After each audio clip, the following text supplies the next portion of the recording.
Le cinquième ange sonna de la trompette, et j'ai vu une étoile qui était tombée du ciel sur la terre, c'est à elle que fut donnée la clé du puits de l'abîme.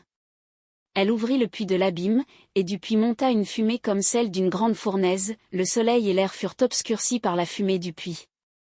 Et de la fumée sortirent vers la terre des sauterelles, un pouvoir leur fut donné, pareil au pouvoir des scorpions de la terre. Il leur fut dit de ne pas faire de mal à l'herbe de la terre, ni à la verdure, ni à aucun arbre, mais seulement aux hommes, ceux qui n'ont pas sur le front la marque du sceau de Dieu.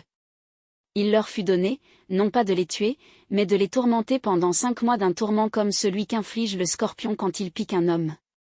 En ces jours-là, les hommes chercheront la mort et ne la trouveront pas, ils désireront mourir et la mort les fuira.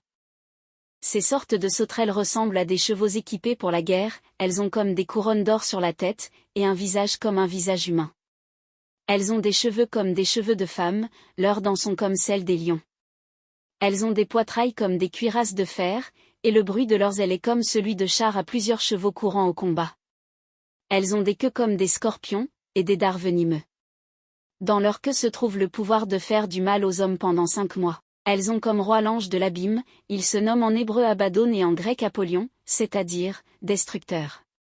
Le premier, malheur, est passé, voici que 2, malheurs, vont encore arriver. Le sixième ange sonna de la trompette, et j'entendis une voix venant des 4 cornes de l'autel d'or qui est devant Dieu, elle disait au sixième ange qui avait la trompette, libère les 4 anges qui sont enchaînés au bord de l'Euphrate, le grand fleuve. Alors furent libérés les 4 anges qui étaient prêts pour cette heure, ce jour, ce mois, cette année, afin de tuer le tiers de l'humanité. Les troupes de cavalerie comptaient 2 myriades de myriades, j'ai entendu ce nombre. Ainsi, dans ma vision, j'ai vu les chevaux et ceux qui les montaient, ils ont des cuirasses couleur de feu, d'hyacinthe et de soufre, les têtes des chevaux sont comme des têtes de lions, de leur bouche sortent du feu, de la fumée et du soufre. Le tiers de l'humanité fut tué par ces 3 fléaux, le feu, la fumée et le soufre qui sortaient de leur bouche. Car le pouvoir des chevaux se trouve dans leur bouche, et aussi dans leur queue.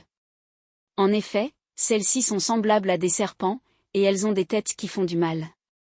Et le reste des hommes, ceux qui n'avaient pas été tués par ces fléaux, ne se sont pas convertis, ne renonçant pas aux œuvres de leurs mains, ils n'ont pas cessé de se prosterner devant les démons, les idoles d'or, d'argent, de bronze, de pierre et de bois, qui ne peuvent pas voir, ni entendre, ni marcher. Ils ne se sont pas convertis, ne renonçant ni à leur meurtre, ni à leur sortilège, ni à leur débauche, ni à leur vol.